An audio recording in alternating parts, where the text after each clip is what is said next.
Ini Bapak Ibu yang dirahmati Allah Subhanahu wa taala, mohon izin jika memungkinkan Bapak Ibu bisa on cam.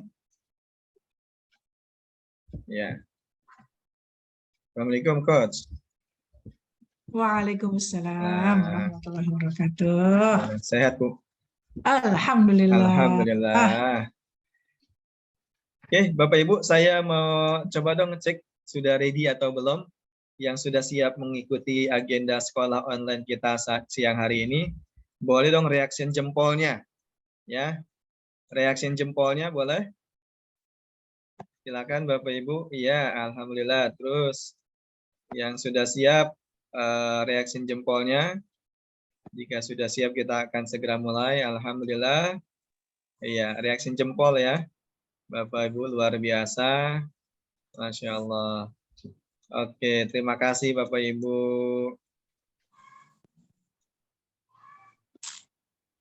Oke, terima kasih Bapak Ibu. Bismillahirrahmanirrahim. Kita mulai ya Bapak Ibu. Bismillah. Bismillahirrahmanirrahim. Assalamualaikum warahmatullahi wabarakatuh. Waalaikumsalam warahmatullahi wabarakatuh. Ya, selamat siang, salam sejahtera untuk Bapak Ibu guru hebat semua yang hadir pada siang hari ini. Alhamdulillah, puji syukur kita panjatkan kehadirat Allah Subhanahu wa taala atas limpahan rahmat, inayah serta hidayahnya kepada kita semua sehingga kita dapat kembali menuntut ilmu bersama-sama berkumpul dalam ruang maya ini di Zoom meeting sekolah online Pusdiklat JCT Indonesia. Salawat serta salam tidak lupa kita haturkan kepada junjungan kita, suri tauladan kita Nabiullah Muhammad Sallallahu Alaihi Wasallam beserta para keluarga, para sahabat, para tabi'in, dan juga para pengikut beliau yang insya Allah kita semua yang hadir pada kesempatan hari ini dapat meneladani Rasulullah Sallallahu Alaihi Wasallam dalam kehidupan sehari-hari kita. Bapak Ibu yang dirahmati Allah Subhanahu Wa Taala, yang pertama-tama yang kami ucapkan terima kasih kepada Coach Maya yang pada kesempatan hari ini sudah berkenan membersamai kita semuanya untuk berbagi pengetahuan, berbagi ilmu kepada kita semua tentang sesuatu yang luar biasa yang masih hot untuk dibicarakan terkait dengan kurikulum merdeka, yaitu pembelajaran berdiferensi dan coaching. Yang kami hormati juga Bapak Ibu guru hebat dari seluruh Indonesia yang hadir pada siang hari ini. Sebelum mulai acara, izinkan kami, saya Kurniawan Sulaiman, membacakan susunan acara kita pada siang hari ini. Yang pertama, pembukaan, yang kedua kita akan menyimak lagu Indonesia Raya dan Mars JCT, kemudian yang ketiga penyampaian materi yang disampaikan oleh Coach Maya, yang kemudian berikutnya adalah presentasi dari Pusdiklat JCT Indonesia yang disampaikan oleh Coach Ferry, kemudian penutup. Bapak Ibu, untuk memulai acara kita pada hari ini, untuk berkahnya dan lancarnya acara kita pada siang hari ini, mari kita buka dengan membaca suratul Fatihah. Al-Fatihah. A'udzubillahi minasyaitonirrajim. Bismillahirrahmanirrahim. Alhamdulillahirabbil alamin arrahmanir rahim maliki yaumiddin. Iyyaka na'budu wa iyyaka nasta'in. Ihdinas siratal mustaqim. Siratal ladzina an'amta 'alaihim ghairil maghdubi 'alaihim waladdallin. Amin amin ya rabbal alamin. Alhamdulillah, dengan dibukanya kegiatan sekolah online kita pada siang hari ini, mudah-mudahan menambah berkah dan lancar acara kita hari ini, dan kita niatkan kegiatan siang hari ini adalah bagian dari thalabul ilmi kita, belajar sepanjang hayat kita. Kita lanjutkan, kita akan menyanyikan lagu Indonesia Raya, menyimak Indonesia Raya. Mohon dengan sikap tegar sempurna kita menyimak lagu Indonesia Raya dan Mars JCT.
berbekal semangat kami melangkah, menjalin ukhuwah dengan tekad membaja, menuju mutu pendidikan Indonesia, melahirkan generasi cerdas mulia. Dengan berbekal semangat kami melangkah, menjalin ukhuwah dengan tekad membaja, menuju mutu pendidikan Indonesia, melahirkan generasi cerdas mulia. Kami jaringan sekolah Islam terpadu, sambut masa depan wajah Indonesia baru, bersama tinggikan martabat dan citra guru, Indonesia pasti maju. Kami jaringan sekolah Islam terpadu, sambut masa depan wajah Indonesia baru, bersama tinggikan martabat dan citra guru, Indonesia pasti maju. Disinilah tempat kami berkarya, menggapai harapan, meraih cita-cita, sebagai penggerak dan pemberdaya bangsa, wujudkan masyarakat adil dan sejahtera. Disinilah tempat kami berkarya, menggapai harapan, meraih cita-cita, sebagai penggerak dan pemberdaya bangsa, wujudkan masyarakat adil dan sejahtera. Kami jaringan sekolah Islam terpadu, bangkit serentak menyongsong peradaban baru, bulatkan tekad bercita membangun bangsa, Indonesia kan berjaya. Kami jaringan sekolah Islam terpadu, bangkit serentak menyongsong peradaban baru, bulatkan tekad bercita membangun bangsa, Indonesia kan berjaya, Indonesia kan berjaya.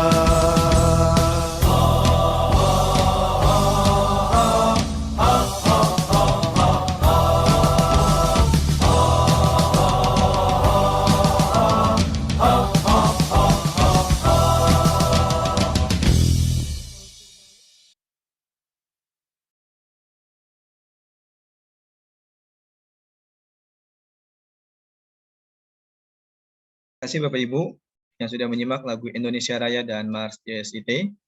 Bapak Ibu, nirmati Allah Subhanahu wa taala, berlanjut pada agenda siang hari ini. Langsung saja ke acara inti kita, yaitu pemaparan materi pembelajaran berdiferensiasi dan coaching sebagai strategi sukses kurikulum merdeka yang akan disampaikan oleh pemateri kita pada siang hari ini, yaitu Dr. Maya Yunus MAG. Beliau Ketua Pusdiklat JSIT Indonesia. Kepada Dr. Maya, kami persilakan.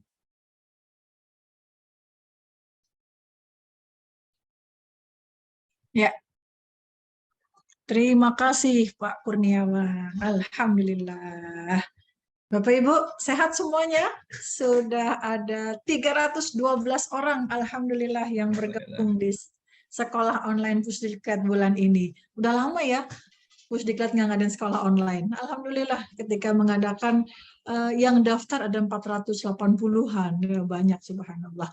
Ini waktunya kita silaturahmi, waktunya kita saling bertemu, saling diskusi, dan semoga waktu yang kita lewati bersama ini membawa keberkahan dan kemanfaatan buat kita ya, insya Allah ya. Oke, Pak Kurniawan, saya izin share screen ya. Iya, Bu.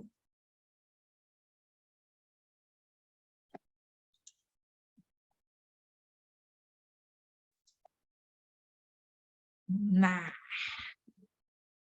Bapak Ibu, hari ini kita mau diskusikan di waktu yang hanya singkat ini, 2 jam saja kurang lebih ya, tentang pembelajaran berdiferensiasi dan coaching.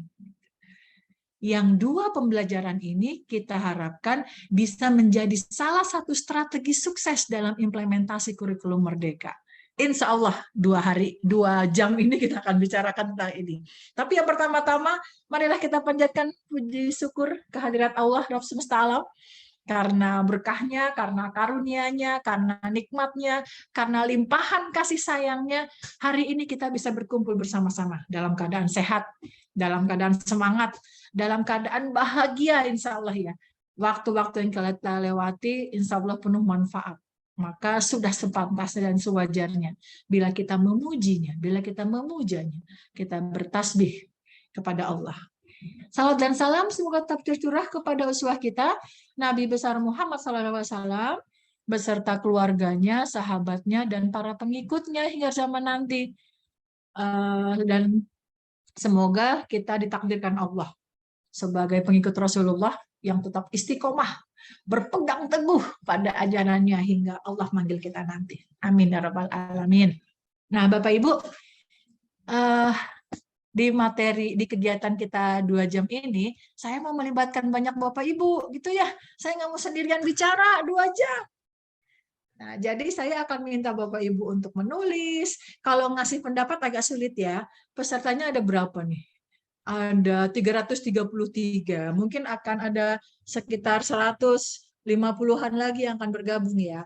Ya, jadi mungkin kalau bicara agak sulit, tapi saya akan minta Bapak Ibu untuk memberikan responnya entah lewat reaction ataupun lewat chat room ya. Biar 2 jam bisa kita lalui bersama-sama dengan lebih bermakna dan lebih dalam. ADLX. Oke. Nah, Bapak Ibu, yang pertama nih. Nah, saya mau senam dulu ya. Dari pagi nih kita udah beraktivitas, kita sudah mengajar atau melakukan kegiatan lain. Sebelum kita bicara tentang pembelajaran berdiferensiasi dan coaching, saya pengen kita senam dulu. Ya, ikut ya. Saya akan minta diiringi dengan, sebentar, saya share sound dulu. Ini dia. Oke, ikutin gerak saya Bapak Ibu ya, sambil mendengarkan lantunan salawat ini. Semoga kita sehat dan penuh berkah.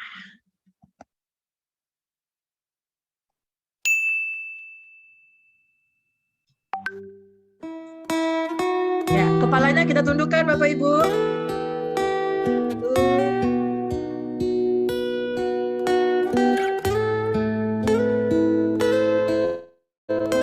Kepala kita naikkan ke atas.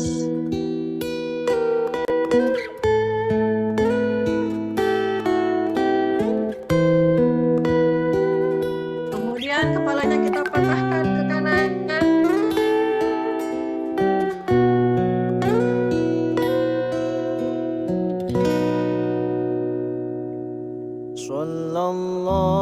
Kemudian ke kiri.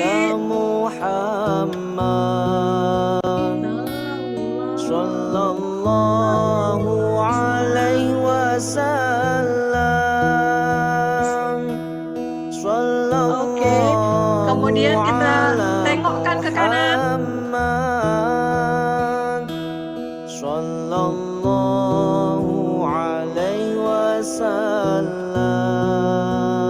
Ke kiri.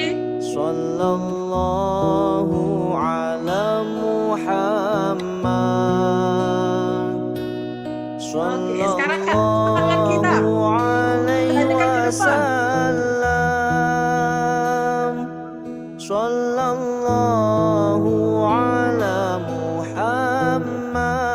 Oke, ke belakang. Semuanya ke belakang. Oke, biar hilang semua pegal kita. Oke, sekarang letakkan tangan kita di alis kita. Oke, terus berjalan ke atas. Ya, terus sampai ke belakang telinga kita. Ya, kemudian naik ke depan. 3 kali ya. Oke, sekali lagi. Dari sini. Terus ke atas.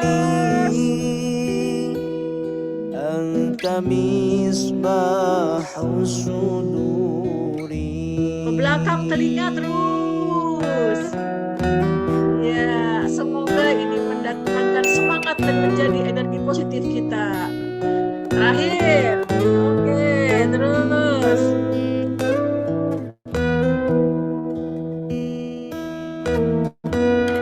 Terus ke belakang telinga. Oke. Iya, kemudian ke bawah mata. Oke, biar hilang kantuk kita, hilang lelah kita. Ya Habib sampai ke Ubud. Waalaikumsalam. Sekali lagi yang kedua.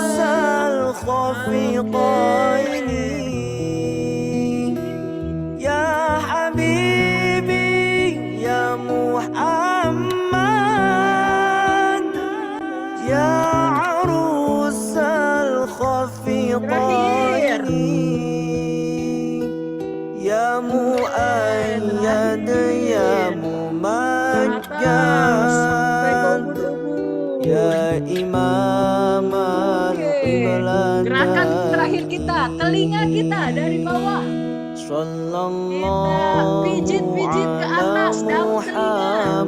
Oke, satu. Lagi yang kedua.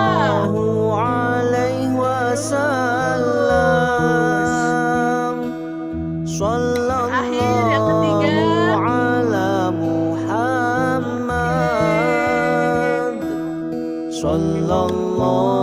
Oke, tarik nafas kita. Hembuskan. Tarik nafas. Hembuskan. Oke. Boleh tepuk tangan buat semuanya.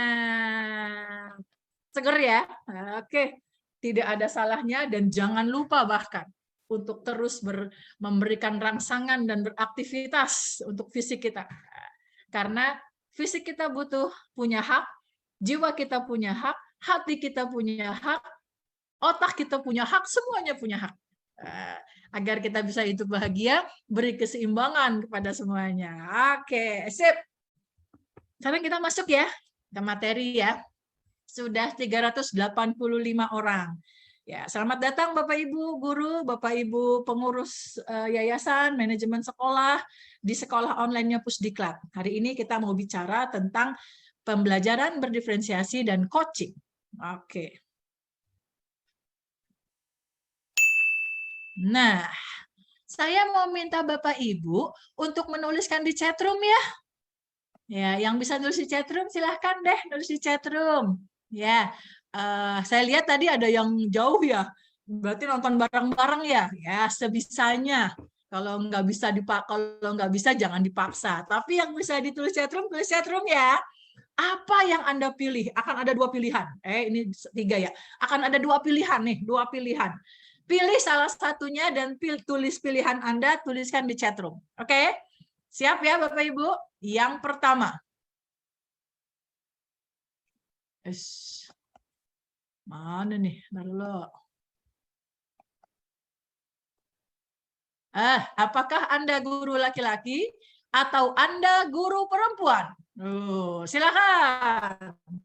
Saya pengen tahu mana yang paling banyak. Perempuan, laki 1, perempuan, laki 2, perempuan guru laki, oke, akhwat, oke, laki, perempuan, terus, perempuan, laki, perempuan, laki, perempuan, bener ya, banyakan perempuan ya, perempuan, laki, ya, laki tulen katanya gitu, perempuan, laki, oke, perempuan, oke, laki, gitu ya. Kenapa modelnya sama ya? Perempuan, belum nemu laki lagi, laki itu. Oke, Masya Allah. Tetap banyak perempuan ternyata. Oke, terima kasih Bapak Ibu pertanyaan pertama. Sekarang kita masuk pertanyaan kedua.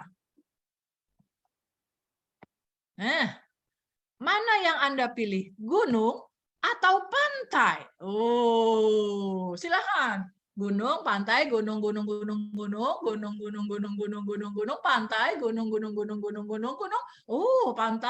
pantai, gunung. Banyakan gunung nih kayaknya. Gunung, pantai, pantai, gunung, pantai, gunung. Oke. Masya Allah. Yang milih gunung belum tentu tinggal di gunung ya. Oke, gunung, pantai, gunung. Yang memilih pantai juga belum tentu tinggal di pantai ya. Oke, gunung, pantai, gunung. Wah, Masya Allah. Ternyata lebih banyak yang memilih gunung dibandingkan pantai. Oke, kita bisa cari tahu kenapa orang-orang lebih suka milih gunung ya di sini. Oke, sip. Pertanyaan kedua selesai. Oke, saya mau berikutnya. Bentar. Belajar dalam sunyi atau belajar dengan musik? Sunyi, oke. Musik. Musik sunyi, sunyi, musik sunyi, sunyi, sunyi, sunyi, musik sunyi, sunyi. Oh, polanya bersama ya. Sunyi, sunyi, musik, sunyi, sunyi, sunyi, musik. Oke, sunyi, sunyi, sunyi, musik. Oke. Sunyi, musik, sunyi, musik, sunyi, musik, sunyi, musik, sunyi, sunyi. Oke, tadi yang perempuan lebih banyak. Oke, kemudian gunung lebih banyak. Sunyi kayaknya lebih banyak ya. Oke, sunyi, sunyi. Oke, sip. Alhamdulillah. Sekarang berikutnya. Oh, belajar dalam sunyi. Sip, sip. Berikutnya. Masak dengan keluarga atau jalan-jalan dengan teman. Oh, saya pengen tahu ini. Dengan keluarga. Oh, jalan dengan teman. Keluarga, masak. Oke, masak dengan keluarga. Masak dengan keluarga. Semua aja kayaknya cinta keluarga nih, keluarga. Yang teman sedikit nih, keren. Oke, nggak ada salahnya juga sih kalau lebih suka kepengen jalan-jalan dengan teman gitu ya. Oke, masak dengan keluarga. Oh, keluarga. Sip. Ada jalan dengan teman tapi satu di antara 1000 gitu ya. Iya, oke, semuanya keluarga. Wis, keren, sip. Oke, kita coba yang berikutnya. Nah, mengajar anak pendiam atau mengajar anak yang tidak bisa diam? Pendiam atau tidak bisa diam? Pendiam. Pendiam. Tidak bisa diam. Oke, pendiam. Ternyata anak pendiam lebih disukai. Oke, pendiam. Pendiam. Yang tidak bisa diam jadi satu dari 1000 ya. Oke. Sip, pendiam. Oke, Masya Allah. Jadi ternyata guru perempuan lebih gunung yang dipilih banyak, belajar dalam sunyi, masak dengan keluarga, dan mengajar anak pendiam. Kira-kira ini ciri-ciri apa ya? Oke, sip. Kita coba lagi berikutnya. Nerima bingkisan atau nerima bonus tahunan? Saya pengen tahu nih. Bonus, bingkisan, bonus. Oke, bonus. Ternyata sekali bonus daripada bingkisan. Sip. Oke, bonus. Yes, terima bonus. Sama ternyata banyak yang seragam di sini. Di luar THR katanya. Iya. Oke, bonus. Oke, bonus. Oke, sip. Nah, terakhir nih, mengajar dalam ruangan atau mengajar di luar ruangan, dalam atau luar? Ada sih yang bingkisan ya? Iya. Oke. Oh, sukanya banyak di luar. Oh, luar. Oke. Oh, jadi luar. Wis, luar. Banyak di luar. Wow. Oke. Kebanyakan perempuan, kebanyakan suka gunung, kebanyakan belajar dalam sunyi, kebanyakan masak dengan keluarga, kebanyakan mengajar anak pendiam, suka bonus tahunan, dan mengajar di luar ruangan. Oke, dalam ada sih, tapi beli banyak keluar ya. Oke, terima kasih. Minimal saya jadi lebih tahu Bapak Ibu ya. Oke, terima kasih. Untuk mengetahui individual ada berapa nih? 417 orang sulit ya. Iya, tetapi insya Allah ini jadi informasi buat saya bahwa kebanyakan di sini adalah perempuan, kebanyakan suka gunung, kebanyakan belajar dalam sunyi, masak dengan keluarga, mengajar anak pendiam, terima bonus tahunan, dan mengajar di luar ruangan. Walaupun tetap ada. Semua pilihan tadi, yang laki-laki ada, yang suka pantai ada, belajar dengan musik ada, jalan-jalan dengan teman ada, mengajar anak yang tidak bisa diam ada, nerima bingkisan ada, dan mengajar dalam ruangan juga ada. Oke, begitu beragamnya kita. Oke, Masya Allah. Terima kasih. Ya, selanjutnya. Nah, Bapak Ibu, saya mau memperlihatkan tentang otak manusia. Ya, otak manusia. Ternyata dari hasil penelitian bahwa bayi yang lahir itu dia diberi oleh Allah, hampir semua bayi sama ya.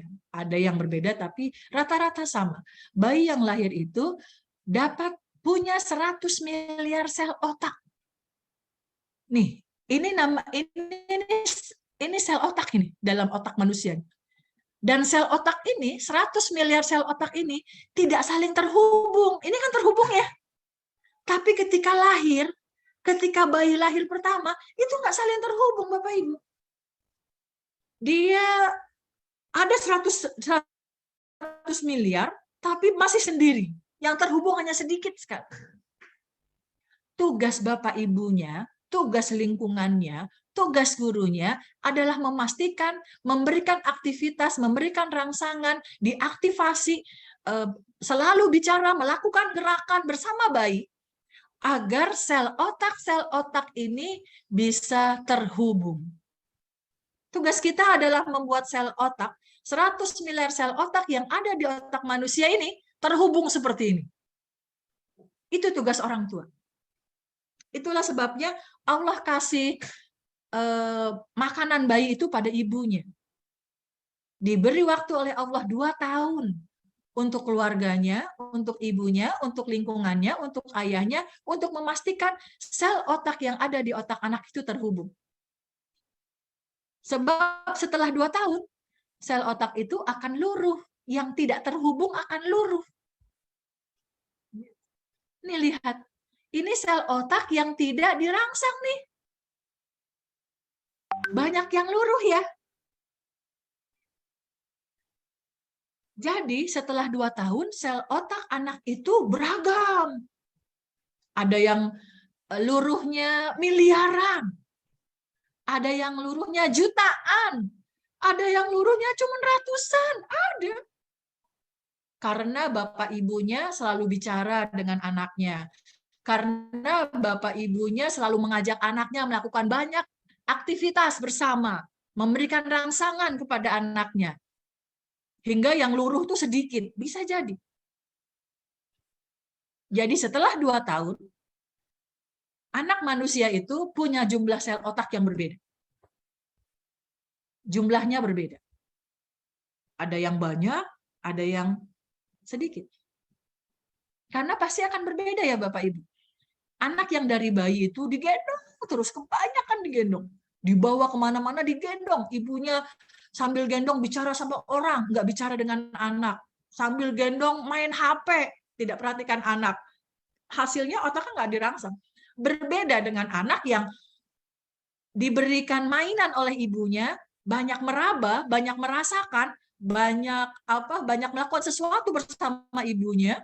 Ketika dia dari 0 sampai 2 tahun itu, beda banget hasilnya.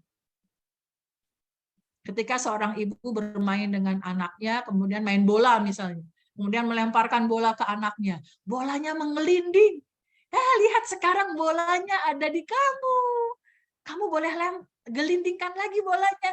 Sekarang bolanya menuju ke ibu. Wow, itu keren banget sel otak anaknya itu. Anaknya belajar tentang gerak bola. Bagaimana yang bola itu mudah. Misalnya ada bolanya masuk ke dalam, dilempar tapi masuk ke kolong meja.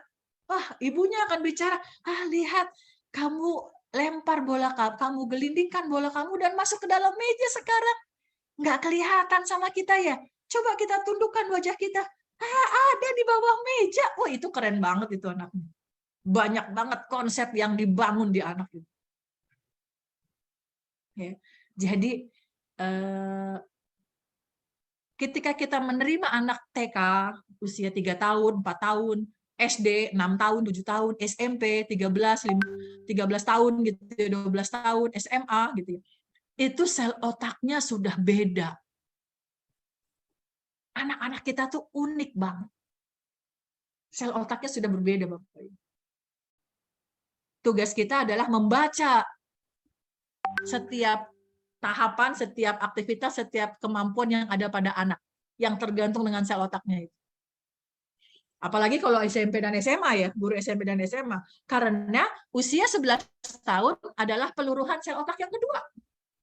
Sel otak yang tidak kuat, yang lemah sambungannya, dia akan hilang dari otak manusia, dari otak anak 11 tahun. Unik ya manusia ya. Jadi Allah kasih potensi yang begitu luar biasa pada anak. Dan potensi 100 miliar loh. 100 miliar sel otak loh. Itu besar loh itu. Keren banget itu kalau orang tuanya, lingkungannya mengaktifasi sel otak itu.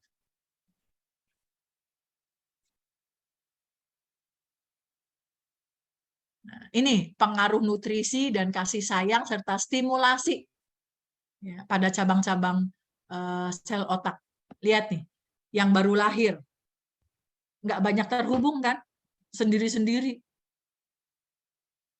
Dan ini lihat, yang cukup nutrisi dan kasih sayang stimulasi. Hasilnya akan padat gitu ya. Dan ini yang kurang stimulasinya. Akhirnya tidak padat, tidak saling terhubung. Banyak yang sendiri-sendiri. Kalau ini sel otaknya terhubung, dia ngelihat bola dilempar, ngelihat bola, nangkep bola, dia ngambil bola ke bawah meja, dia bicara sama ibunya, dia ngambil air minum. Wow, itu sel otaknya banyak banget itu yang terhubung itu. Ya. Nah, jadi keunikan manusia itu luar biasa. Keunikan manusia itu luar biasa. Dari kalau kita lihat dari firman Allah ya, bahwa Allah menciptakan kamu di surat An-Nahl ayat 70. Kemudian mewafatkan kamu, dan di antara kamu ada yang dikembalikan pada umur yang paling lemah, supaya dia tidak mengetahui lagi sesuatu yang pernah diketahuinya. Sesungguhnya Allah Maha mengetahui. Ya. Jadi ini alurnya manusia. Dari bayi, anak-anak, sampai akhirnya tua. Ada yang dikembalikan pada umur yang paling lemah. Jadi manusia itu sangat unik, Bang. Selain tadi itu ya, sel otak ya. Ada sel otak yang sel otak manusia yang jumlahnya akan dipengaruhi berapa yang luruh di usia 2 tahun dan berapa yang luruh di usia 11 tahun. Dan peluruhan otak itu nggak hanya sekedar di usia 2 dan usia 11 tahun. Ketika anaknya stres, anaknya dicubit, ketika anaknya dibentak, ketika anaknya ketakutan, itu sel otak juga mudah luruh. Jadi, sunatullahnya, hukum alamnya adalah manusia itu berkembang seperti ini. Dari dia bayi, kemudian terus setahun, 2 tahun, 3 tahun, 6 tahun, akhirnya dewasa, remaja, dewasa, dan akhirnya tua, mengalami proses seperti itu. Dan di setiap tahapan usianya, tahapan perkembangan ini, ada hal-hal yang harus kita baca. Karena ternyata Bapak Ibu, walaupun anak kita nih, luruh di usia 2 tahun banyak nih, atau di usia 11 tahun banyak yang luruh sel otaknya nih. Tetapi tetap sel otak sisa itu masih tetap bisa berfungsi dan terus terhubung. Bahkan memiliki myelin dendrit yang banyak. Itu masih sangat bisa. Jadi tanggung jawab kita sebagai guru adalah memastikan bahwa anak-anak kita, anak-anak murid kita yang diberi sel otak oleh Allah, yang mungkin sudah mengalami peluruhan, ketika dia diamanahkan kepada kita harus bisa memastikan bahwa sel otak sisa itu masih terus berkembang, masih bisa terus tumbuh dan hidup, masih bisa terus menguasai sesuatu dan berubah ke arah yang lebih baik. Itu tanggung jawab kita. Pilihan kita kan sebagai guru begitu ya. Bahwa pilihan hidup kita menjadi guru adalah ingin memastikan bahwa anak-anak yang diamanahkan kepada kita, anak-anak yang menjadi murid kita, anak-anak yang masuk ke sekolah kita, ke kelas kita, tergali potensinya, dan dia siap memimpin bangsa ini. Itu tanggung jawab kita. Itu tujuan utama kita. Bukan hanya sekedar memastikan anak kita lulus, atau naik kelas, atau dia menguasai materi ini. Itu kecil banget. Tujuan besar kita bukan itu. Kita ingin memastikan bahwa anak-anak murid kita, anak-anak yang dididik oleh kita secara baik, siap memimpin negara ini dengan kemampuan yang ia punya. Dan itu bukan pekerjaan ringan. Dan itu bukan pekerjaan sederhana. Itu sesuatu yang luar biasa yang Allah berikan kepada kita.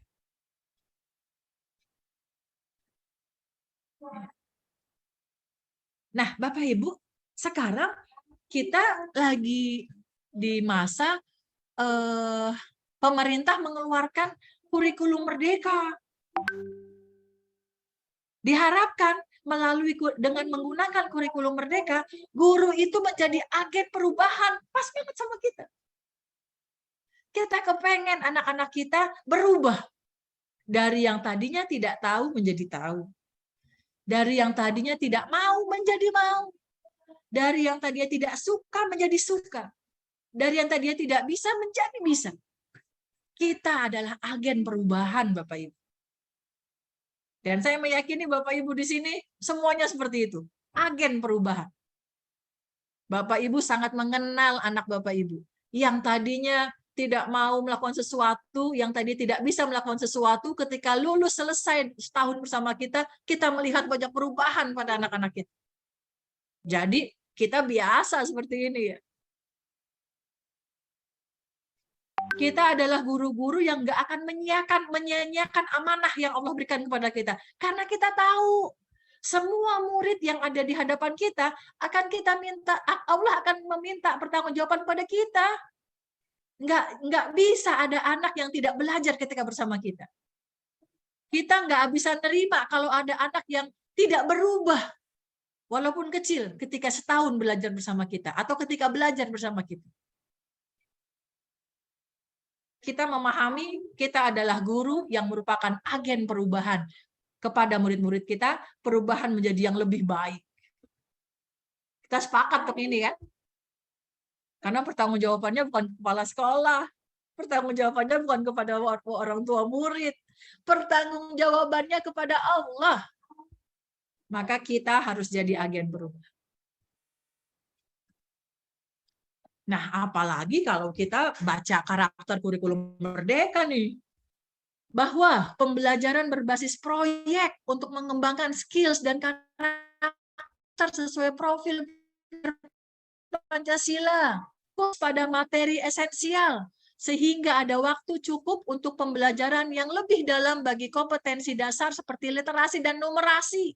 Fleksibilitas bagi guru untuk melakukan pembelajaran yang terdiferensiasi sesuai kemampuan peserta didik dan melakukan penyesuaian dengan konteks muatan lokal. Ini kita banget, kita sepakat dengan ini. Karena kita menyadari Bapak Ibu, dunia ke depan tantangannya lebih besar. Dunia ke depan yang akan dihadapi oleh anak-anak kita itu lebih, teknologinya akan lebih tinggi. Nggak bisa kalau kita hanya kasih model pembelajaran itu seperti dulu kita belajar, nggak bisa. Harus banyak hal yang kita pelajari agar murid-murid kita itu ke depannya punya keterampilan cukup, punya kemampuan cukup, punya wawasan cukup untuk memimpin negeri ini. Dan pembelajaran berbasis proyek itu keren banget. Bayangkan ketika kita membuat proyek misalnya, saya contoh sederhana aja ya, kita kasih tugas ke anak-anak untuk membuat boneka atau manusia dari bahan apapun juga, kayak gitu ya. Dan anak-anak harus belajar dulu. Dia harus belajar anatomi tubuh. Dia belajar tangan, dia belajar fungsi tangan, fungsi kaki, ukuran tangan. Dia harus belajar matematika juga. Dia harus belajar pakaian di IPS gitu. Kemudian dia mulai merancang dari bahan apa manusia akan dibuat, dari bahan apa bajunya, Apa gunanya, kenapa harus menutup aurat? Itu pelajaran IPA, IPS, matematika, agama, masuk semua. Hari pertama dia belajar itu, hari pertama, hari kedua dia merancang, membuat boneka, entah dari kapuk atau dari apa gitu ya. Dia mulai menjahitnya, mulai membuat rancangannya, tangan nggak mungkin dia pendek, tangannya panjang gitu. Itu kan ukuran itu.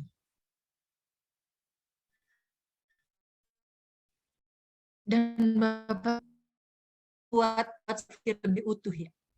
Keren banget. Dan juga berfokus pada materi esensial.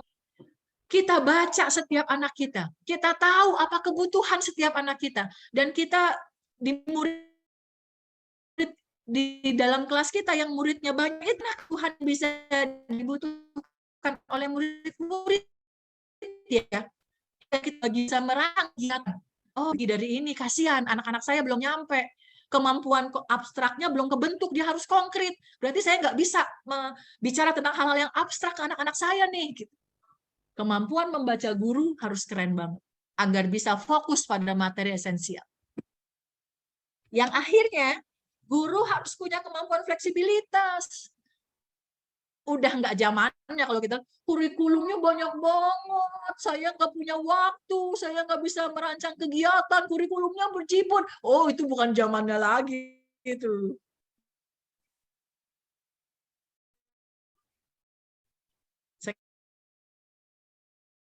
Sekarang masanya kurikulum, dan itu manfaatkan, memastikan kita menjadi guru yang lebih baik bagi murid-murid kita.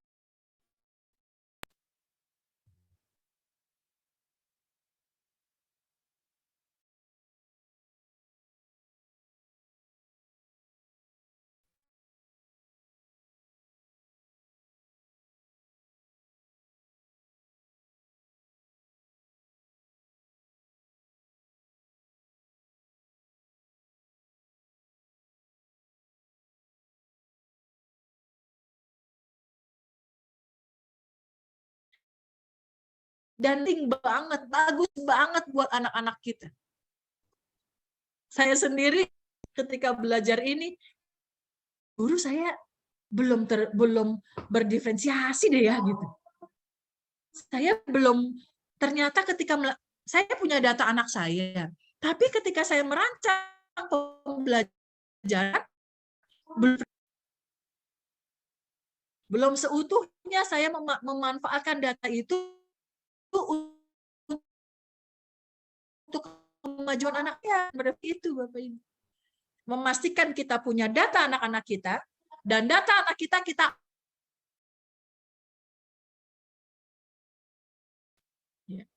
Jadi pembelajaran berefisiensi itu usaha menyesuaikan proses pembelajaran di kelas untuk memenuhi kebutuhan belajar individu.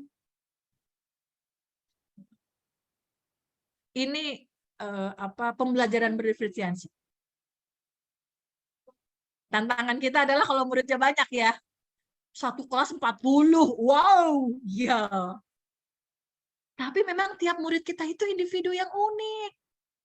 Setiap murid kita adalah individu yang punya kebutuhan, yang punya kemampuan, yang punya hambatan, yang punya tantangan, yang punya kelemahan, yang punya pola asuh, yang punya lingkungan hidup. Jadi semua anak kita adalah individu yang harus kita perhatikan, Bapak Ibu. Ingat, semua murid kita amanah yang Allah berikan pada kita. Kita nggak bisa, sorry, anak yang menengah aja, yang biasa-biasa aja saya abaikan ya, karena saya mau konsentrasi ke yang tinggi sama yang rendah. Kasihanlah anak yang menengah. Semua murid kita harus kita perhatikan. Dan itu adalah pembelajaran berefisiensi. Kita harus pastikan bahwa semua murid kita belajar.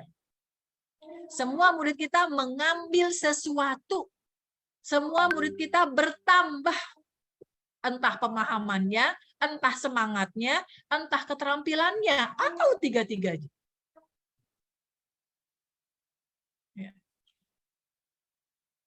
Nah, apa sih yang ciri karakter dari pembelajaran berdiferensiasi itu? Ketika kita mau melakukan pembelajaran diferensiasi, pertama yang harus kita punya data anak yang meliputi 3 aspek. Kesiapan belajar mereka, minat belajar mereka, dan profil belajar mereka. Kalau kita nggak punya data, nggak bisa, Bapak Ibu. Ini yang akan melandasi kita, ini yang akan menjadi dasar kita ketika kita merancang pembelajar. Ini yang menjadi dasar kita. Dan ketika pembelajaran berdiferensiasi, kita memperhatikan 3. Kita melakukan 3 hal. Kita melakukan diferensiasi konten, kita melakukan diferensiasi proses, dan kita melakukan diferensiasi produk. Kalau saya kadang-kadang dulu nih, sekarang juga masih kali ya, perhatian saya di diferensiasi produk. Mudah tuh buat saya. Saya ngajarin sesuatu, saya beraktivitas, anak-anak menonton, anak-anak buat ini, kemudian saat di produk saya minta, oke, kalian boleh pilih mana yang mau kalian suka, bikin rangkuman, boleh lewat suara, boleh lewat drama, boleh lewat puisi, boleh lewat gambar, boleh lewat tulisan, diferensiasi tuh. Tapi saat di prosesnya, itu yang mungkin saya belum maksimal. Saat di kontennya, itu mungkin yang belum kita perhatikan. Karena ternyata di anak-anak kita ada anak-anak yang kemampuannya belum terpenuhi. Mau belajar perkalian, penambahannya belum kuat, nggak bisa. Mau belajar pembagian, kemampuan abstraknya terhadap benda itu masih sederhana, sulit itu perkalian, pembagian itu. Karena dia kemampuan itunya besar banget, pembagian itu. Kerja guru lebih capek ya? Iya. Anak saya ada 30, oke, saya lihat kesiapan belajarnya, saya lihat minat belajarnya, saya lihat profil belajarnya, kemudian saya buat rencana. Saat di konten gimana ya? Saat di proses gimana ya? Saat di produk gimana ya? Agar semua anak saya yang ada di kelas saya itu, yang unik itu, yang spesial itu, terpenuhi, terlayani. Keren ya? Saya bayangin anak-anak kita akan jadi manusia yang luar biasa ketika kebutuhannya terpenuhi.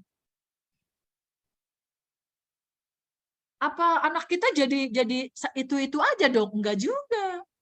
Kita harus perhatikan bagaimana kemampuan anak kita bisa saling mewarnai, bisa saling menguasai dan saling memahami. Itu penting.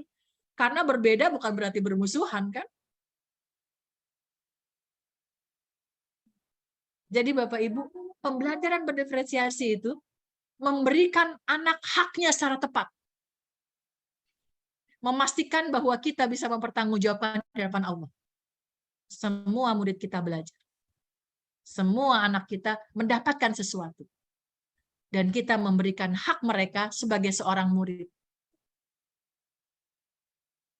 Kalau kayak gini nggak bisa ya, jadi guru yang saya mah sama aja copy paste antara perencanaan mengajar saya sekarang sama perencanaan mengajar saya tahun lalu. Nggak bisa, muridnya beda, nggak bisa copy paste. Ini saya udah pakai diferensiasi juga kok, jadi saya copy paste aja sama yang tahun lalu, muridnya beda, datanya beda.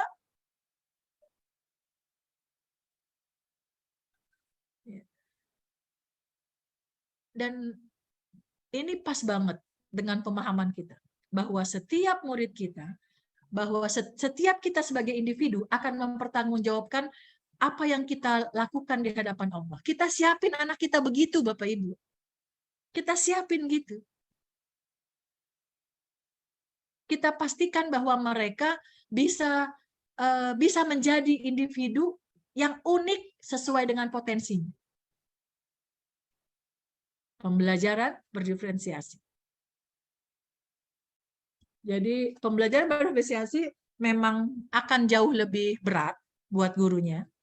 Nyiapin perencanaannya, ngolah datanya, kemudian data anak yang ada dipakai sebagai dasar. Saya mau ngajarin dia misalnya tentang geometri, tentang menghitung luas geometri. Itu akan sulit kalau ternyata pemahamannya terhadap bentuk itu belum nyampe. Berarti saya nggak bisa langsung naik ke situ. Kalau ada anak di kelas saya yang belum paham tentang bentuk, saya harus turunin level saya lagi buat anak-anak itu. Tapi di kelas saya nggak semuanya begitu. Ada anak yang sudah menguasai. Maka saya harus merencanakan kegiatan, konten, dan proses itu yang pas buat mereka. Bisa dibayangkan sibuknya kelas kita ya Bapak Ibu. Sama sibuknya kita untuk menilai. Karena kontennya beda, prosesnya beda, produknya beda. Gurunya harus siap siaga. Nggak bisa tuh, oke anak-anak kerjain ya, Ibu mau ngetik dulu, masukin nilai dulu.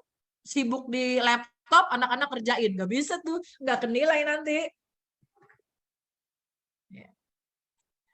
Jadi pembelajaran berdiferensiasi akan membuat kita menjadi orang yang menjadi guru yang amanah.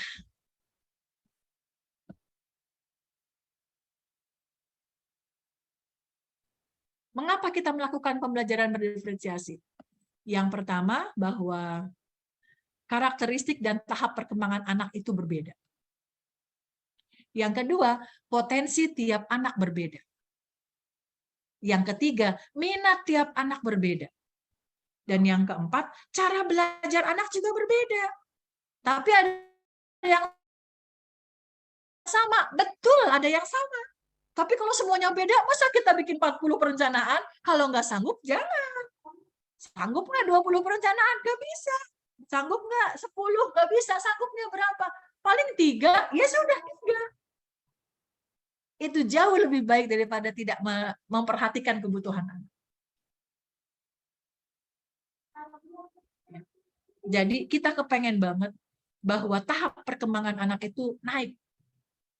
Dan biasanya tahap perkembangan anak itu nggak selalu sesuai usianya ya Bapak Ibu. Ada saatnya tahap perkembangan anak itu dia di bawah usianya. Dan kalau kita tahu itu, kita bisa rancang kegiatan yang bisa membuat tahap perkembangan anak itu pas. Saya ambil contoh, anak kelas 1, kelas 2 SD itu kalau marah dia udah pakai mulut, dia nggak pakai teriak-teriak. Dia akan bicara kalau ada hal yang dia nggak suka, kalau hal dia marah. Tapi ada anak kelas 5, kalau ngambek, kalau marah dia nangis, teriak-teriak. Oh, tahap perkembangannya berarti belum pas ya. Oke, tugas guru adalah apa yang harus saya lakukan untuk membuat dia lebih sabar saat dia marah. Dia memahami bahwa kalau marah, tahan. Karena marah bukan berarti teriak-teriak dan lempar-lempar barang. Itu programnya banyak. Kalau guru nggak tahu itu, maka guru akan merancang kegiatan yang nggak pas. Jadi bagaimana karakteristik dan tahap perkembangan anak, bagaimana potensi anak, bagaimana minat anak dan cara belajar anak bisa menjadi sebuah data yang valid buat guru. Bisa menjadi dasar guru untuk merancang kegiatan. Jadi guru yang amanah akan melakukan pembelajaran berdiferensiasi. Dia akan menyiapkan konten, dia akan menyiapkan proses, dan dia akan menyiapkan produk. Perencanaan konten, perencanaan proses, dan perencanaan produk buat kelasnya. Menarik loh Bapak Ibu, kalau kita mempelajari ini, menarik banget. Akan jadi sebuah pengalaman yang luar biasa buat kita ketika kita mempelajari ini. Akan menjadi kita bisa melihat kemampuan anak dalam menganalisa. Kita bisa melihat kemampuan anak dalam bekerja.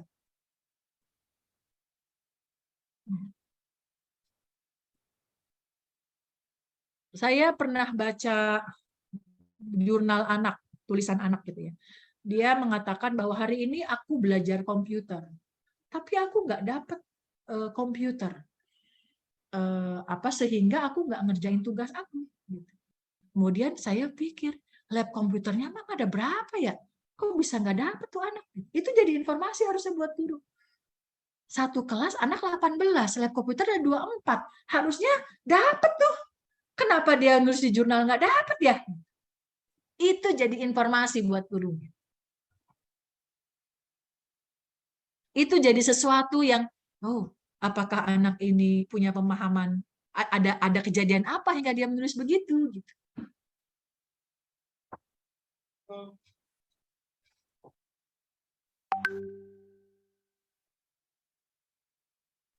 Ya, Bapak Ibu, itu tentang pembelajaran berdiferensiasi. Sekarang saya akan masuk ke coaching nih. Kita nggak bisa banyak-banyak ya bahas ya dari sini. Kita nggak bisa bahas banyak, tapi saya berharap ini jadi pemicu buat Bapak Ibu untuk mempelajari lebih ini lagi. Karena keren banget Bapak Ibu, benar. Kepuasan kita sebagai guru akan lebih terasa ketika kita merancang sesuatu itu jauh lebih kuat, jauh lebih dalam. Nah, ketika bicara tentang pembelajaran berdiferensiasi, kita baca anak, kita punya pengetahuan tentang anak. Kalau kita nggak punya begitu, kita nggak akan punya pembelajaran berdiferensiasi. Nah, sekarang permasalahan anak bagaimana mengatasinya nih? Tadi anak yang usia kelas 5 SD atau kelas 6 atau di kelas tinggi, kalau marah dia akan nangis ngeraung-ngeraung. Padahal itu harusnya anak kelas usia 3 tahun, 2 tahun. Apa yang harus saya lakukan ya? Nih, salah satu solusi yang bisa kita lakukan, coaching. Saya akan memperlihatkan, akan nampilin video ya, tapi nggak lama ya kayaknya videonya ya. Video tentang coaching yang saya lakukan.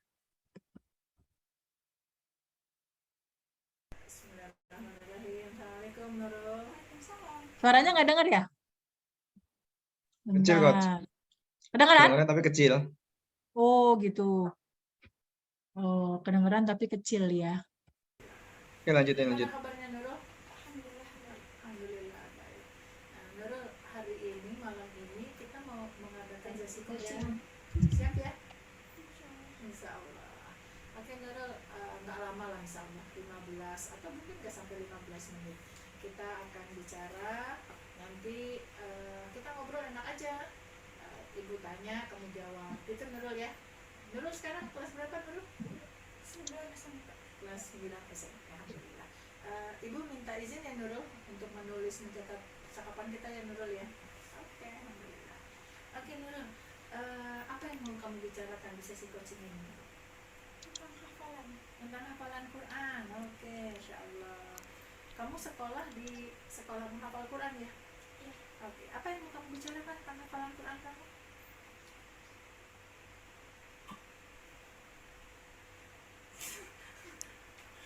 Ya, apa yang kamu bicarakan?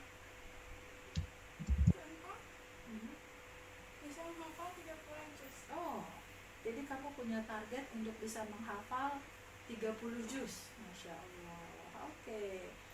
Saat ini kamu sudah berapa juz? 11. Sudah 11 juz, Masya Allah. Alhamdulillah. Oke.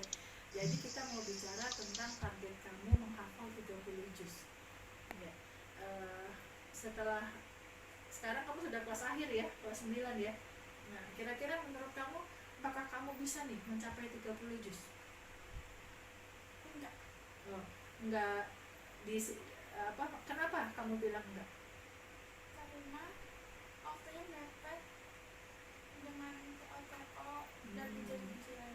Oke, jadi kamu nggak bisa menghafal 30 juz karena mepet dengan TO dan ujian. Oke, jadi tidak bisa menghafal 30 juz di kelas 9 ini ya? Iya. Setelah ini bisa? Insya Allah. Oh, jadi setelah lulus kelas 9 masih mau meneruskan? Oke. Nah, sekarang tadi kamu sudah bicara bahwa kamu mau mencapai 30 juz. Kemudian sekarang kamu sudah 11 juz. Dan di kelas 9 ini, lulus kelas 9 kelihatannya nggak bisa. Tapi kamu masih mau terus menghafal. Nah, menurut kamu apa tantangan yang akan kamu hadapi untuk mencapai 30 juz setelah lulus SMP?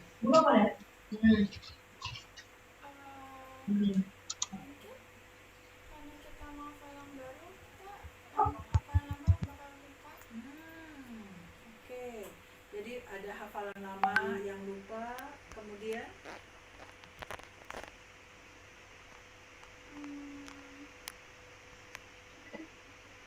apa tantangan untuk mencapai target 30 juz?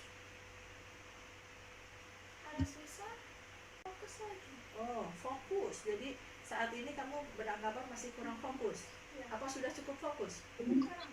Kurang fokus. Ada lagi tantangannya?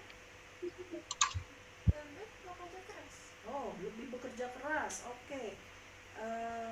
Kamu nilai diri kamu untuk fokus, berapa nilai kamu? Dari 1 sampai 10. Kemampuan kamu fokus, kamu nilai berapa? 5. Kenapa 5? Apa yang bikin kamu nilai 5 di fokus? Karena kadang lagi nafas suka ngelamun, suka banyak gerak, Suka melamun, suka banyak gerak, ngantuk. suka ngantuk.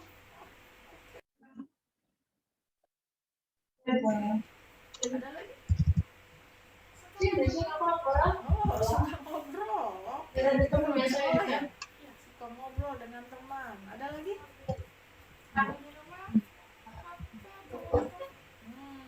Kalau di rumah HP atau laptop yang mengganggu. Oke. Ada lagi? Udah ya. Makanya kamu nilai fokus kamu itu 5 karena kamu saat menghafal suka melamun, kemudian banyak gerak gitu ya. Kemudian ngantuk, kemudian ngobrol dengan teman, HP atau laptop. Oke. Menurut kamu hal-hal yang kamu sebutkan tadi bisa kamu atasi nggak? Bisa. Apa yang harus kamu lakukan untuk mengatasi ini?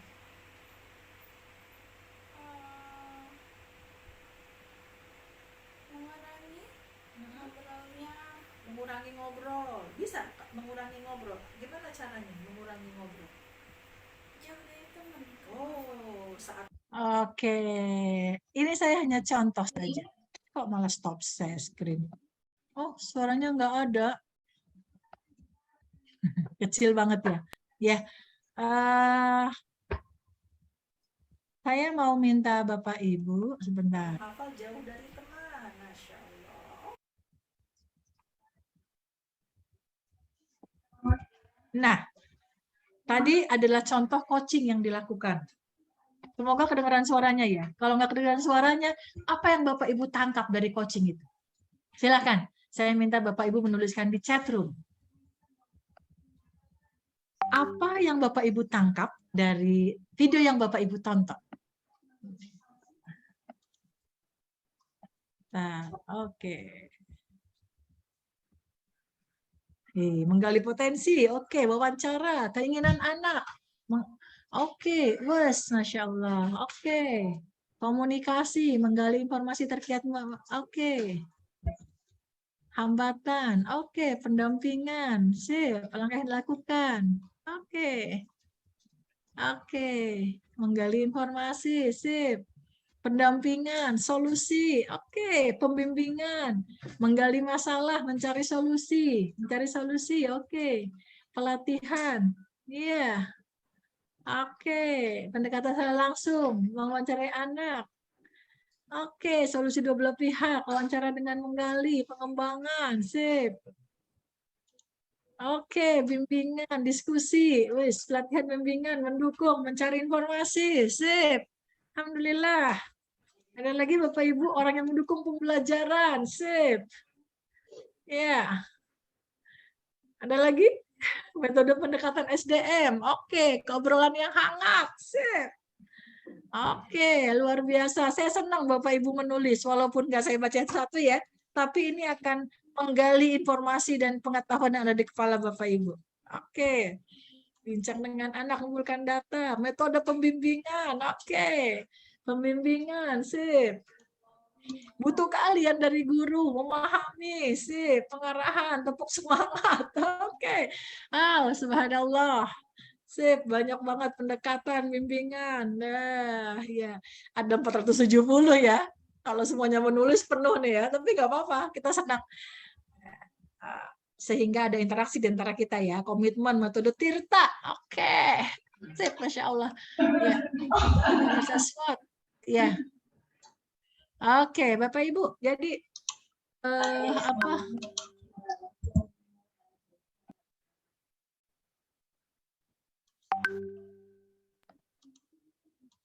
Alhamdulillah. Terima kasih Bapak Ibu atas pendapatnya tentang apa itu coaching. Ketika Bapak Ibu melihat di video tadi, itu saya dengan anak saya itu. Malam-malam saya butuh video coaching. Saya minta anak saya saat itu dia kelas 9 untuk menjadi coach saya gitu. Dan alhamdulillah dia bersedia gitu. Saat itu dia kelas 9, sekarang sudah kelas 10 ya. Nah, jadi tanpa perencanaan, tanpa skenario, langsung aja di videoin gitu ya. Mungkin ada banyak kekurangan, tapi intinya saya senang banget melakukan itu karena anak saya jadi mengetahui yang menentukan informasi yang menentukan info apa yang mau dibicarakan adalah anak saya. Yang mengetahui, yang menyebutkan apa masalah-masalah adalah anak saya. Dan nanti di akhir anak saya menyebutkan solusi-solusinya, apa yang akan dia lakukan. Itu anak saya semua itu. Dari coach kita itu. Bukan kita yang, kamu tahu nggak, Ibu lihat kamu tuh belum hafal 30 juz, masih jauh dari 30 juz. Kamu sih suka gini, itu semua dari kita. Oh beda. Beda banget. Jadi kita melakukan coaching, tujuannya adalah memastikan kita mendampingi anak kita, dia yang tahu masalahnya, dia yang tahu solusinya, dan dia yang tahu kenapa itu terjadi dan apa solusinya. Kita mengenal istilah coaching udah banyak ya. Sepak bola juga ada coaching gitu ya, ada coachnya gitu. Tapi sekarang udah jauh lebih luas. Bahkan di dunia pendidikan pun coaching itu sangat manfaat banget dilakukan. Saya pernah melakukan coaching ke anak SMA kelas 10 saat itu. Apa kelas 11 ya dia? Dia baru aja kabur dari pesantrennya. Dan ini adalah pesantrennya yang ketiga. Saya tanya, menurut kamu apa yang terjadi gitu? Dia katakan, aku tuh di sana nggak disuka sama Ustadz.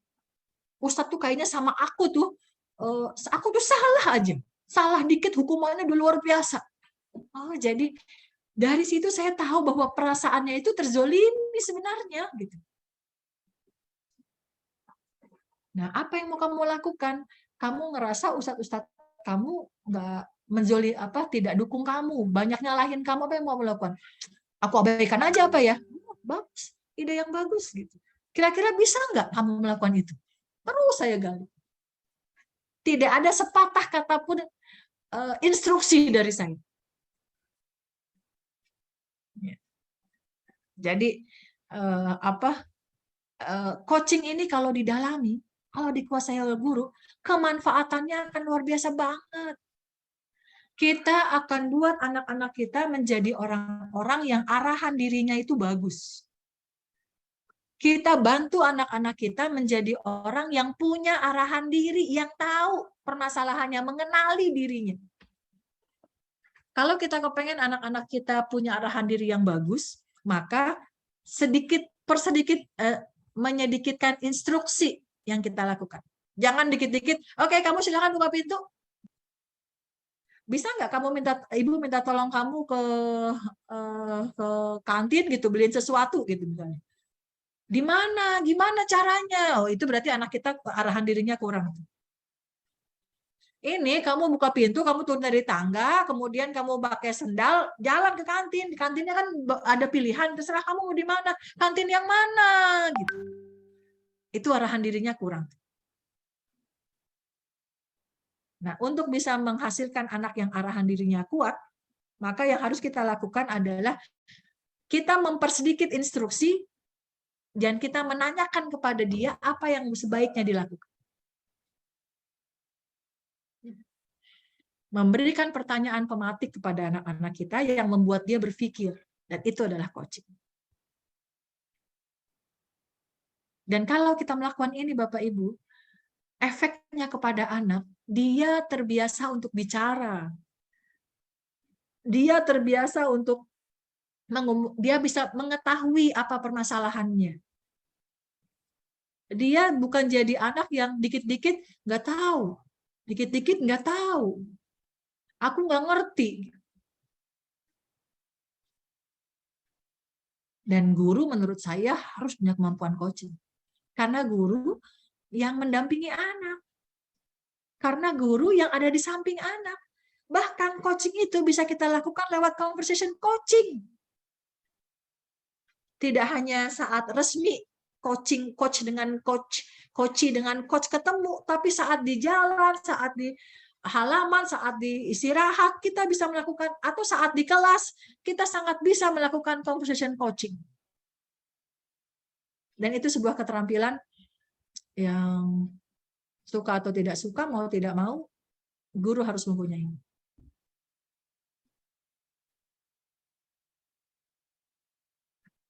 Ya.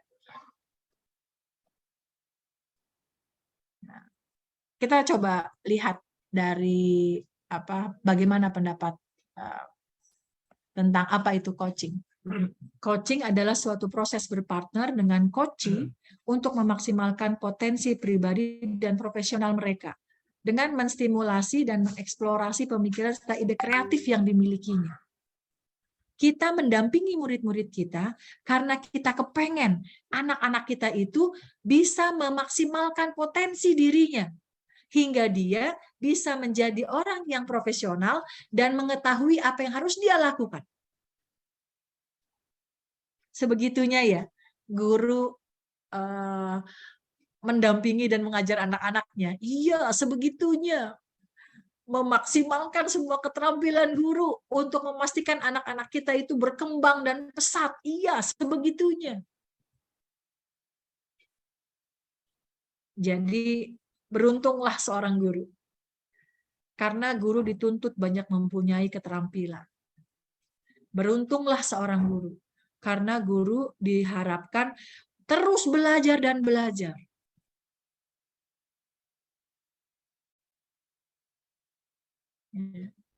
Jadi ketika kita coaching, maka antara coach dan coachee itu ada perannya masing-masing. Coach itu tugasnya memberi pertanyaan yang tepat dan dalam, memberikan tanggung jawab substansi pada coachee, fokus pada sumber daya dan kompetensi coachee. Coachee itu orang yang kita coach ya, berorientasi pada proses dan solusi. Sedangkan seorang coachee, dia melakukan apa yang seharusnya dia lakukan, bukan apa yang ingin dia lakukan. Dia tahu bedanya itu. Dia bertanggung jawab atas jawabannya sendiri. Bapak Ibu bisa lihat bagaimana kemampuan yang dimiliki oleh seorang coachee. Orang yang mampu menahan dirinya melakukan apa yang seharusnya dilakukan, bukan apa yang ingin dilakukan. Ketika di kelas 1, kelas 2 tuh ya, saya sedang observasi ngelihat seorang anak lagi ngebangun di sentra balok di kelas 2 tuh. Ketika dia ngebangun tuh ada anak inklusi yang lewat gitu ya. Kesenggol itu bangunannya, runtuh, jatuh gitu. Dan saya lihat anak itu keren banget. Yang dia lakukan adalah dia datangin itu anak inklusi, kemudian dia elus kepalanya. Lain kali kalau jalan hati-hati, lihat sekelilingnya. Ih, keren banget. Anak itu tahu apa yang harus dilakukan. Kalau ingin mungkin dia pengen marahin kali, pengen nangis kali, kemudian dia ngebangun lagi itu balok. Walaupun pada akhirnya ketika waktunya habis, baloknya dibangunnya nggak setinggi yang awal. Tapi itulah pembelajaran yang kita berikan pada anak-anak kita. Kita kepengen dia menjadi orang yang tahu apa yang harus dilakukan. Bukan hanya ingin. Dan dia bertanggung jawab atas jawabannya sendiri.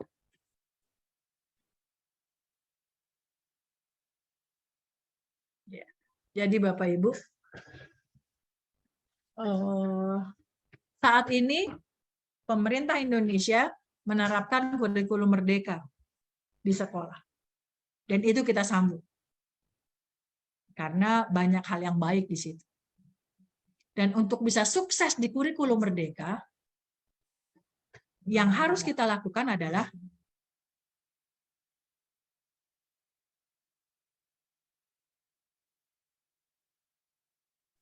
maaf, ketutup. Ya. Dan yang harus kita lakukan adalah Bapak Ibu menggunakan coaching dan menggunakan pembelajaran berdiferensiasi itu sebagai salah satu saja agar kurikulum mengimplementasikan kurikulum merdeka itu bisa sukses.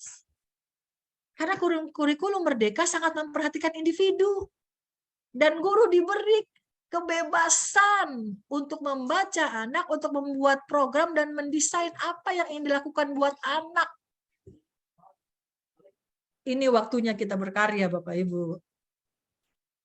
Ini waktunya kita melakukan sesuatu. Dan saya yakin Bapak Ibu ketika diberi kebebasan itu akan menghasilkan hal yang banyak, yang kreatif dan yang luar biasa buat anak-anak Bapak Ibu. Jadi kita manfaatkan kurikulum merdeka ini dengan memastikan kita memiliki kemampuan untuk merancang pembelajaran berdiferensiasi dan merancang dan melakukan coaching buat anak-anak kita. Saya yakin ya Bapak Ibu, ini waktu sebentar ini membicarakan dua hal itu nggak cukup ya. Saya yakin Bang.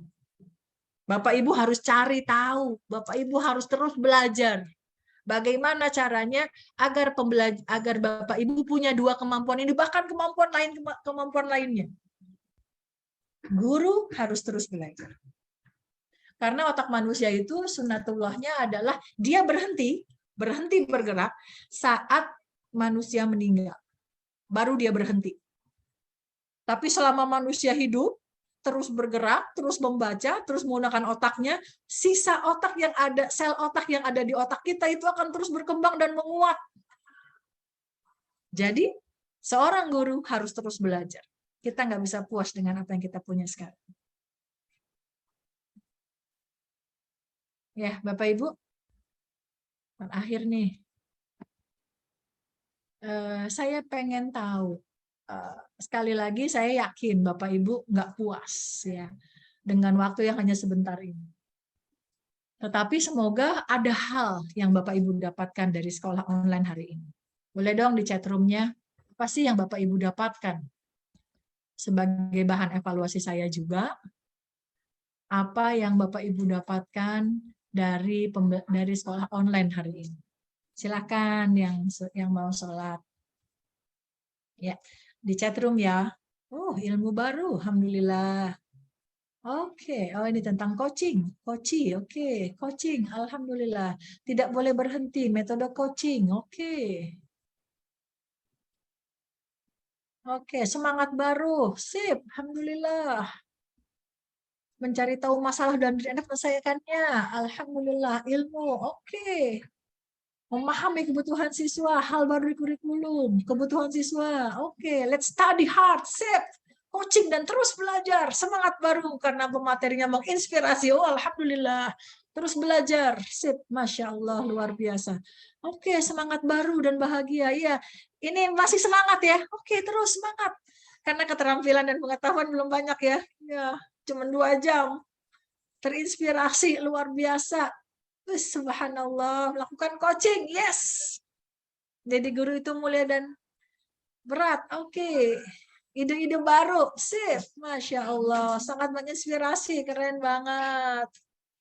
Oke, alhamdulillah. Terus, oke, wawasan baru, berdiferensi coaching, belajar seumur hidup, yes, semangat belajar. Ingin jadi coach juga, sip. Bulan ini ada pelatihan coaching ya. Di Pusdiklat, ikut deh, tetap belajar, semakin optimis, ya senang banget bersama guru-guru yang bersemangat ya, bersama guru-guru yang ingin terus maju. Indonesia akan dikuasai oleh para pimpinan yang agamanya bagus, semangatnya kuat, dan pengetahuannya luas, keren ya, amin, amin ya rabbal alamin. Sip. Seorang coach yang handal. Oke, alhamdulillah, subhanallah. Terima kasih Bapak Ibu atas waktunya, atas perhatiannya. Saya kembalikan kepada Pak Kurniawan ya Pak. Pak Kurniawan. Bu, iya. Semangat. Oke, Sip. Masya Allah, luar biasa. Masya Allah ya, Bapak Ibu, luar biasa. Materi yang disampaikan oleh Coach Maya benar-benar membantu kita banget dalam hal kali ini terkait dengan kaitannya dengan kurikulum merdeka ya.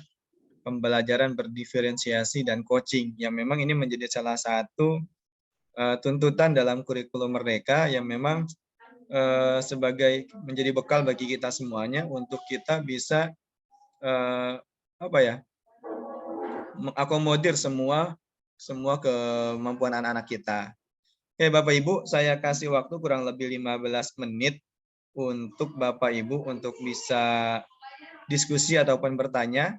Bagi yang ingin bertanya langsung boleh raise hand gitu ya. Atau boleh lewat chat. Silakan Bapak Ibu. Ada yang bertanya langsung? Boleh raise hand. Yang ingin bertanya langsung?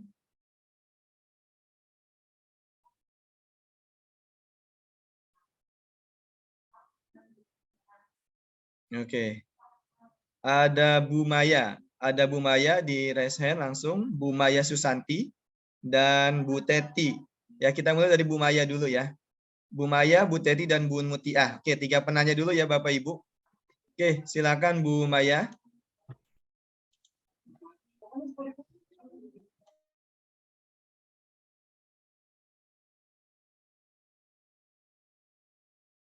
Oh, nggak bisa buka mic, Pak. Oh iya, coba. Saya cek. Coba di ini ya? Coba Bu. Di Bisa, Bu? security Sudah? ya? Udah? Sudah Udah ya. bisa, Bu? Belum muncul, Bu? Sudah. Oke, siap.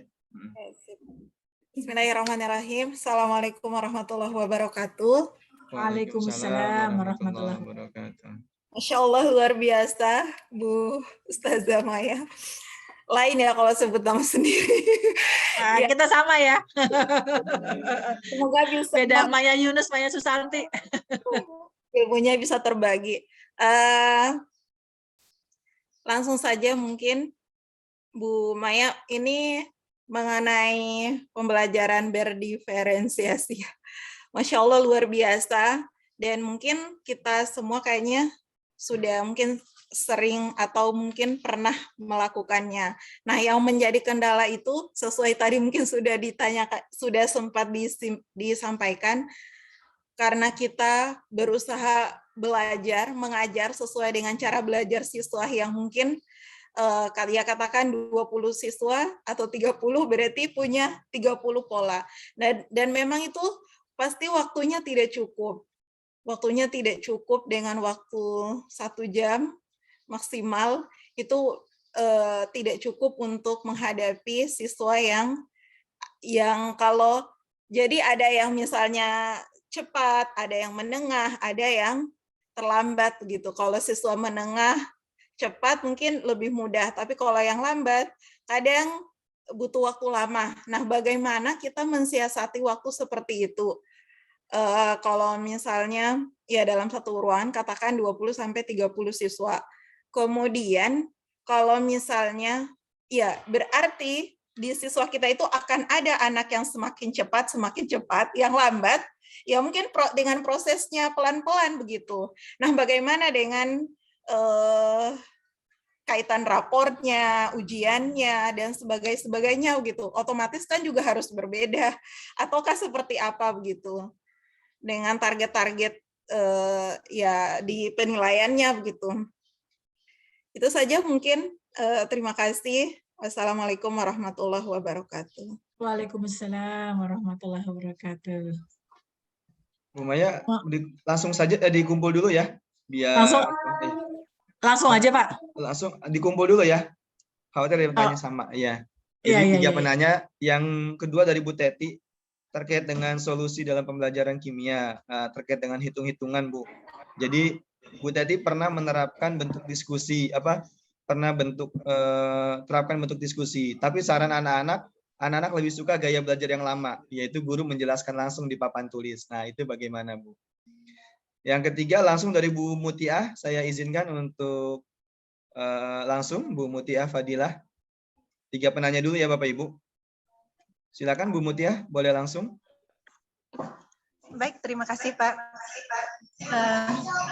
Assalamualaikum warahmatullahi wabarakatuh. Waalaikumsalam. Terima kasih sebelumnya Bu atas materinya, sangat luar biasa. Jadi pertanyaan saya di sini adalah, untuk dalam hal coaching ini, misalkan ada anak yang kemampuannya sangat tinggi, kita belum bisa mengcoachingnya di dalam kelas. Ada beberapa anak yang memang di luar itu harus di-coaching secara mendalam. Misalkan ada anak yang memang kita sudah berikan beberapa pertanyaan, tapi belum bertemu jawabannya, seperti itu, Bu. Bagaimana caranya menghadapi anak yang memang kemampuannya di atas rata-rata? Dalam hal ini memiliki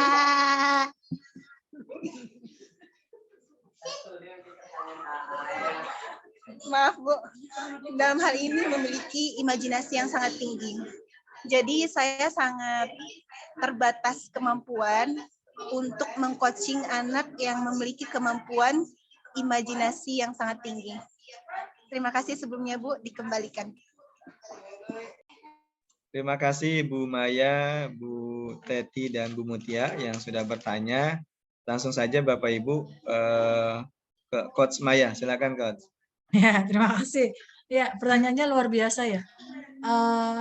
Sangat aplikatif dan mungkin itu yang dibutuhkan mengimplementasikannya di sekolah ya. Bapak Ibu, yang pertama begini. Tugas kita adalah berusaha semaksimal mungkin untuk merencanakan pembelajaran buat setiap individu. Itu yang pertama ya. Dan kedua, ketika kita ada di kelas, kalau kita sanggup untuk merancang pembelajaran untuk 30 anak yang berbeda, ya lakukan. Tapi itu berat, ya. Butuh kemampuan yang luar biasa, butuh effort dan butuh penguasaan kelas yang kita harus mondar-mandir. Nah, kalau itu nggak sanggup, jangan dipaksakan. Jangan memaksakan kondisi sesuatu yang kita nggak sanggup. Jadi, berapa yang kita bisa sanggup? Oke, saya hanya bisa sanggup 3, gitu misalnya. Maka kelas ini akan saya bagi 3. Konsentrasikan mana yang saya mau gaya belajarnya saya mau kemampuannya readiness-nya oh saya pengen minatnya fokus di situ. Pasti bisa diperbesar sebenarnya jadi hanya 3. Nah, intinya sebenarnya Bapak Ibu, kita memastikan memberikan pembelajaran yang semaksimal mungkin sesuai dengan kemampuan kita. Karena kalau di luar kemampuan kita, berantakan kelas kita, benar deh. Kalau kita nggak sanggup, kemudian kita memaksakan diri, berantakan kelas kita. Jadi, lakukanlah diferensiasi, lakukanlah coaching sesuai kemampuan kita. Kayak tadi tuh, ada anak yang pintar, imajinasinya tinggi.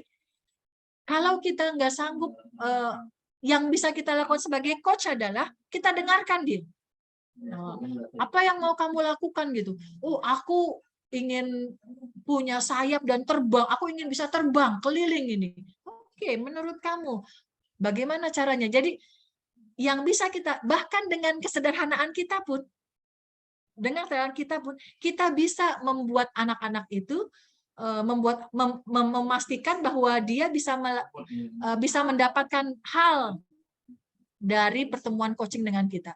Yang kita jangan memaksakan diri harus menguasai banyak hal, harus mengimbangi dia. Tanyakanlah yang sederhana. Buatlah perencanaan pembelajaran yang memastikan bahwa pembelajaran itu bisa kita hadapi. Karena kan tanggung jawab kita menilai ya. Kita mau merancang 20 kegiatan untuk 20 murid. Kita nggak sanggup menilainya. Nah, untuk melakukan pembelajaran berdiferensiasi, yang pertama akan lebih mudah sekali kalau satu sekolah jadi sebuah sistem pembelajaran. Kalau hanya ibu sendiri capek. Satu sekolah harus sepakat, oke, kurikulum yang kita pakai adalah kurikulum Merdeka yang sebenarnya hanya indikator capaian, bukan materi yang dituju itu. Indikator capaian, dan indikator capaian itu bisa macam-macam materinya. Jauh lebih sederhana kalau kita mau mencapai indikator capaian. Waktunya lebih panjang. Ya, jadi ini harus satu sekolah. Penilaiannya juga begitu. Ada anak yang bagus banget, ada anak yang rendah, gitu ya. Ya, ada anak yang rendah. Nah, ketika anak yang rendah ini penilaiannya sesuai levelnya. Anak yang tinggi penilaiannya sesuai levelnya. Memang tidak bisa disamakan. Maka akan lebih bagus sebenarnya apabila penilaiannya itu deskripsi, menuliskan fakta. Itu akan lebih objektif, akan lebih objektif buat kita. Apabila kita menuliskan fakta yang terjadi pada anak kita. Apa yang dia capai, bagaimana performance-nya, apa pencapaiannya. Kalau kita bisa menuliskan fakta pada laporan anak, itu akan jauh lebih baik. Ya, jadi gitu ya.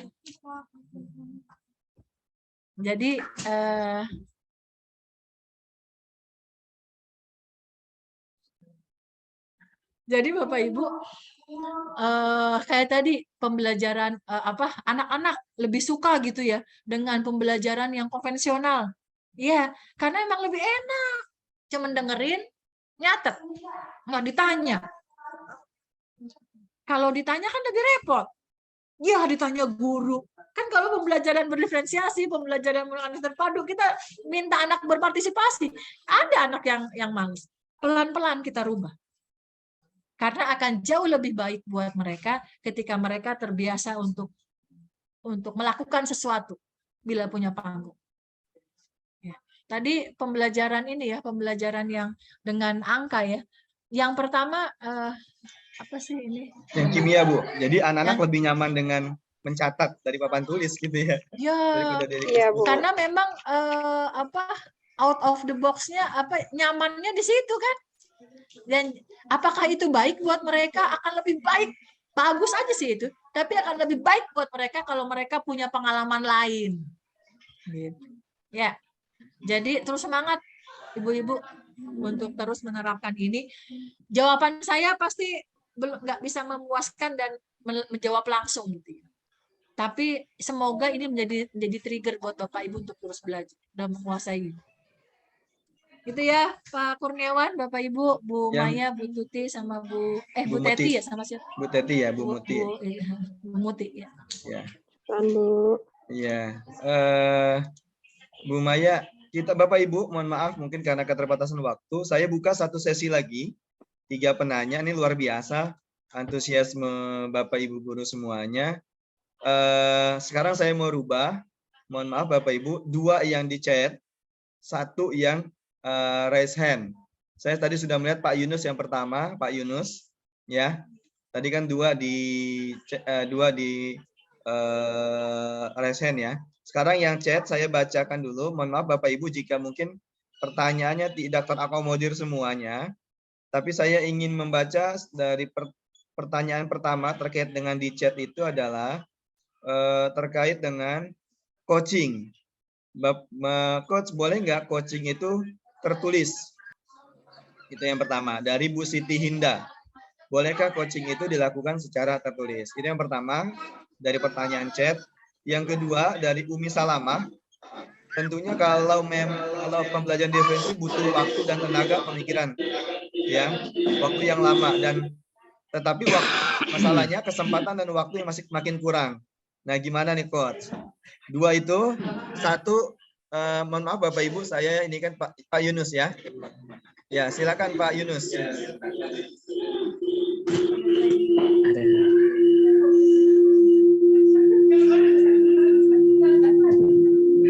Aneh ya.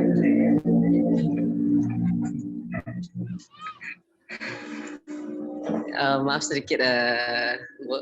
Terima kasih. Assalamualaikum warahmatullahi wabarakatuh. Waalaikumsalam warahmatullahi wabarakatuh. Ini sesuai dengan tema yang kita bahas hari ini, yakni pembelajaran yang diferensiasi, artinya pembelajaran yang memahami dan memberikan pembelajaran sesuai dengan karakteristik murid yang berbeda-beda.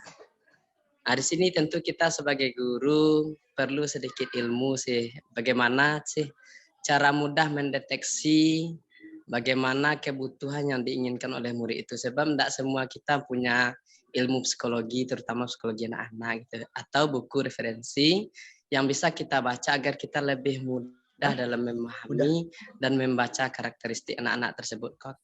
Terima kasih. Assalamualaikum warahmatullahi wabarakatuh. Waalaikumsalam. Waalaikumsalam warahmatullahi wabarakatuh. Iya.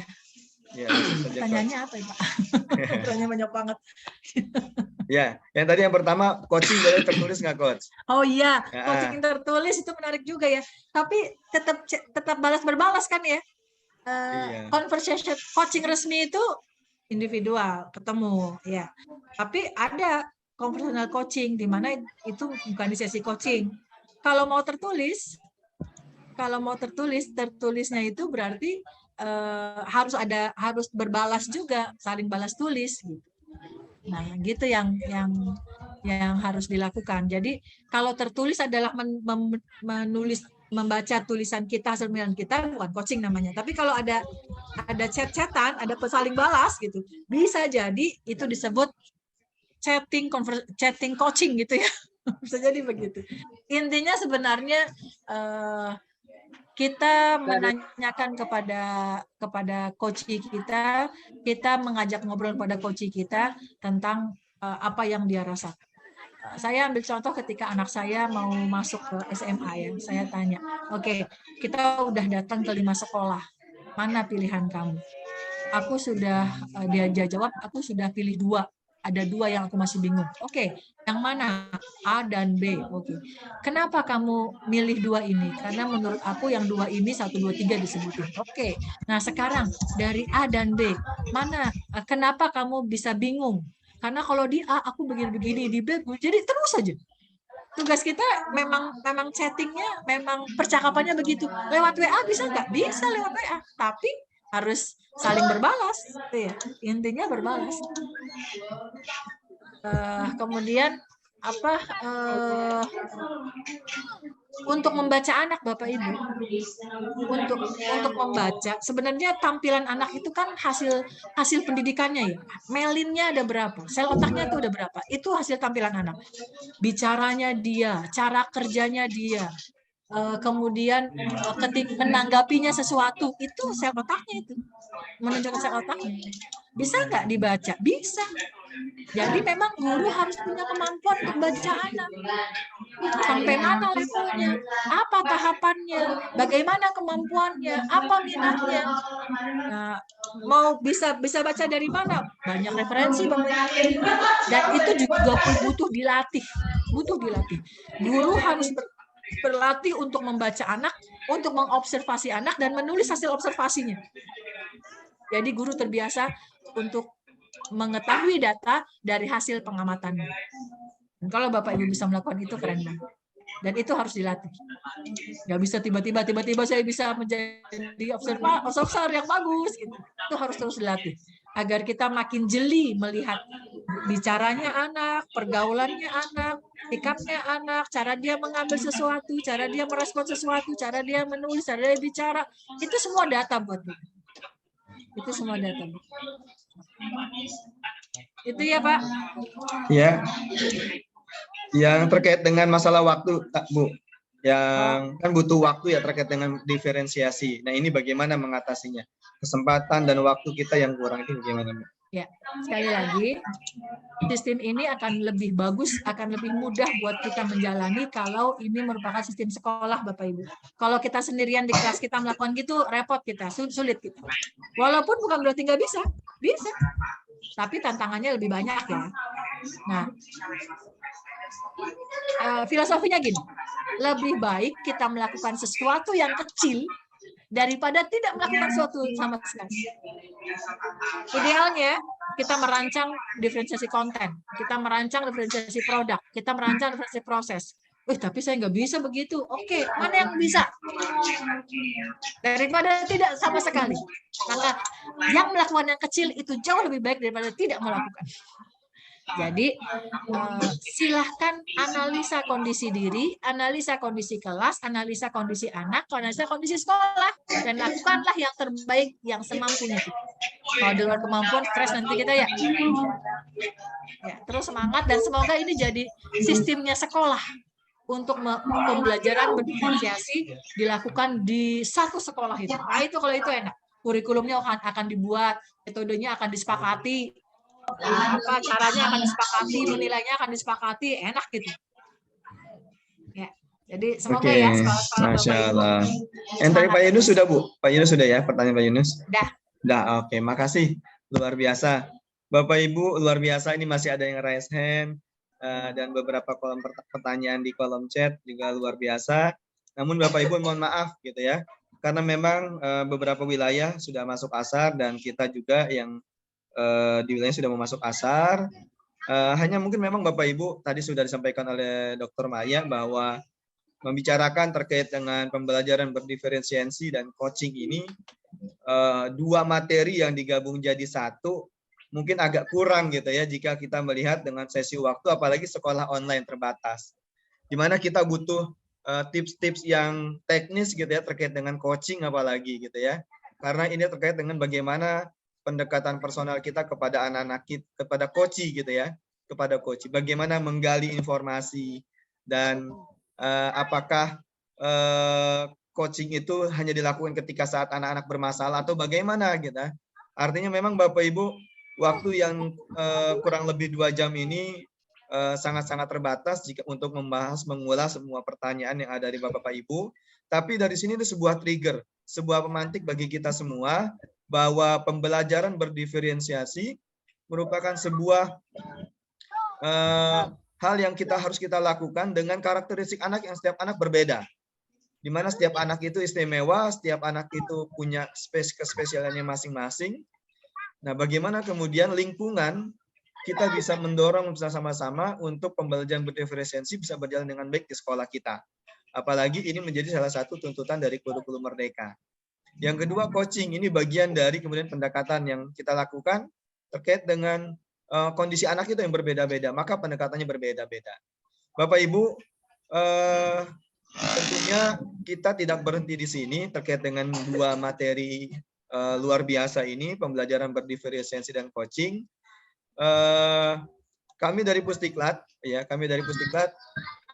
ingin menyampaikan sesuatu yang luar biasa, ini spesial bagi kita semua, bagi Bapak Ibu, di mana di bulan Oktober ini, di akhir Oktober, insya Allah di tanggal 28 sampai dengan 30 Oktober, kita akan merancang kurikulum berdiferensiasi.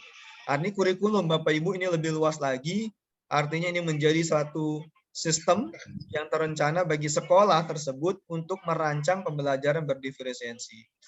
Yang acaranya ini insya Allah kita akan laksanakan di Hotel Ibis-Style Jakarta Airport dengan pematerinya Coach Enda dan Coach Abdul Hakim.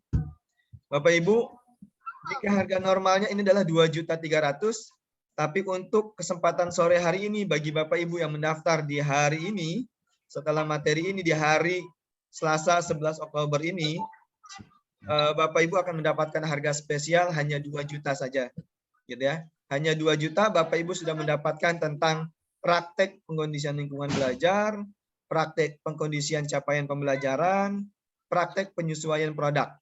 Gitu ya. Begitu juga Bapak Ibu, kami juga punya satu lagi paket pelatihan. Kami juga punya paket pelatihan yang mungkin Bapak Ibu termasuk terkait dengan coaching. Yang akan kita laksanakan di hari yang sama juga, di tanggal 28 sampai dengan 30 Oktober, yaitu menjadi coaching. Be a great coach for your student. Ya, for your student. Jadi menjadi coach yang hebat untuk anak-anak didik kita. Dengan pematerinya Coach Sinta, Coach Risa, dan Coach Islam Ali Akbar. Ya, sama Bapak Ibu yang mendaftar hari ini, Bapak Ibu mendapatkan potongan hanya cukup membayar 2 juta saja per orang. Apa yang akan Ibu dapatkan? Bapak Ibu akan mendapatkan tadi pentingnya coaching, kemudian tahapan-tahapan dalam melakukan coaching, dan keterampilan, skill yang harus dimiliki seorang coaching. Begitu Bapak Ibu terkait dengan agenda Pusdiklat JSCT Indonesia yang akan dilaksanakan di bulan Oktober ini. Gitu ya. Jadi ini sebuah kesempatan yang menarik bagi Bapak Ibu, terkhusus mungkin Bapak Ibu yang hadir hari ini ada kepala sekolah, ada pengurus yayasan atau lembaga pendidikan untuk bisa menerapkan strategi diferensiasi dan coaching ini di sekolah Bapak Ibu, dan insya Allah akan mendapatkan jawaban semua dari pertanyaan-pertanyaan ini di hari pelatihan yang kita laksanakan pada tanggal 28 sampai dengan 30 Oktober. Untuk informasi pendaftaran, Bapak Ibu bisa menghubungi ke nomor yang ada di link, ataupun Bapak Ibu kan sudah membuat akun di web Pusdiklat JCT Indonesia. Di situ sudah ada beberapa informasi terkait dengan pendaftaran. Ya, pelaksanaannya kita di hari Jumat sampai dengan hari Ahad dengan trainer-trainer nasional kita. Ya, tadi di diferensiasi ada Coach Hakim dan Coach Enda. Di coaching itu ada Coach Sinta, Coach Risa, dan Coach Istamali Akbar. Itu saja mungkin dari kami. Untuk materi insya Allah nanti di-upload di web masing-masing, di akun masing-masing ya Bapak Ibu. Gitu. Coach Maya, closing statement dong. Boleh Coach. Oke. Closing statementnya. Tadi saya semangat banget baca itu teman-teman. Terus belajar sampai akhir hayat ya. Ya, terus belajar, terus bersemangat. Menggali ilmu di mana saja, setiap kesempatan diambil, dan insya Allah kita akan menjadi guru yang amanah, menyelesaikan tugas dengan baik. Semangat semuanya dan berkah semuanya. Sukses semuanya. Amin. Terima kasih Coach Maya, luar biasa Bapak Ibu. Luar biasa hari ini kita mendapatkan sesuatu. Insya Allah materi akan dibagikan di akun Bapak Ibu yang sudah mendaftar. Ya, akan dibagikan materinya ya terkait dengan materi pengantar pembelajaran diferensiasi dan coaching sebagai strategi sukses kurikulum merdeka. Bapak Ibu yang dirahmati Allah Subhanahu wa taala, Bapak Ibu guru hebat, luar biasa. Hari ini kita sudah mendapatkan bekal tambahan yang terbaru lagi. Mudah-mudahan kita berharap kita bisa bertemu secara langsung ya di pelatihan tanggal 28 sampai dengan 30 Oktober Bapak Ibu. Insyaallah di sana kita akan sampai dengan teknis dan bagaimana tahapan-tahapannya untuk bisa kurikulum diferensiasi ini dan coaching bisa kita terapkan di sekolah-sekolah kita. Itu saja Bapak Ibu, kami atas nama pembawa acara mengucapkan mohon maaf yang sebesar-besarnya. Lebih kurangnya mohon maaf, kita tutup dengan membaca hamdalah. Alhamdulillahirabbil alamin, dan doa penutup majelis. Subhanakallahumma wa bihamdika asyhadu an la ilaha illa anta astaghfiruka wa atubu ilaik. Lebih kurangnya mohon maaf. Wassalamualaikum warahmatullahi wabarakatuh. Waalaikumsalam warahmatullahi wabarakatuh. Jazakumullah Bapak Ibu. Terima kasih Bapak Ibu, sehat semua. Terus semangat. sehat-sehat.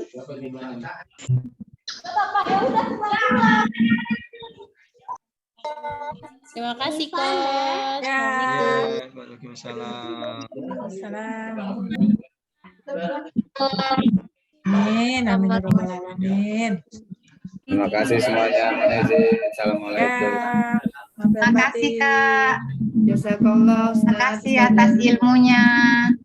Terima kasih Kak atas ilmunya. Terima Syukran, kasih Kak. Kak Maya. Amin. atas ilmunya. Assalamualaikum. Terima kasih Coach. Waalaikumsalam. Hati-hati. Salam. Hati-hati Bapak Ibu.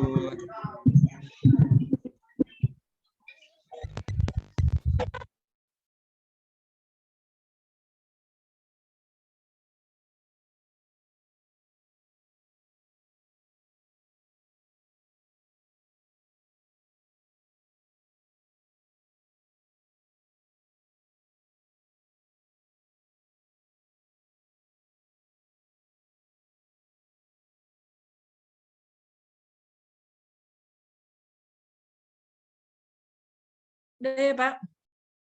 Masih di mute. Iya Bapak Ibu, saya cukup and terima kasih Bapak Ibu semuanya. Oh, di mana? Oh, ada ini Pak Anton ya yang ini.